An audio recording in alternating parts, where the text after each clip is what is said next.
The other big news story of the day, and reports are coming in that Kyiv has been hit by some of the most powerful explosions heard since Russian troops withdrew from the area 2 weeks ago.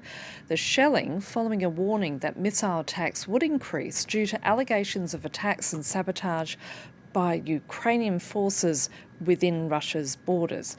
Moscow saying that it had struck a munitions plant in the capital.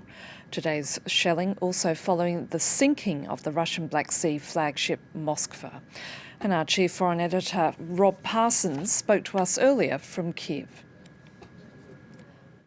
The Russians are struggling, I think, to find a way of presenting this news to their own people. Because to lose your flagship, even if it is due to be retired in 5 years from now, is nevertheless an enormous blow. And quite clearly the contrary for the Ukrainians, who are celebrating the sinking of the Moskva. For them, it is an enormous boost to their confidence and a demonstration of their own power in the Black Sea. They've not been particularly active, although they have sunk around 7 smaller ships in the Black Sea. But to do this demonstrates that they have the power to strike against the biggest, most powerful of the Russian ships. And that's before they even take delivery of the ship missiles that they're due to get from the British in the days that come. That's very worrying for the Russians, given the fact that they have quite a sizable naval presence in the Black Sea and have been using their ships to fire cruise missiles inland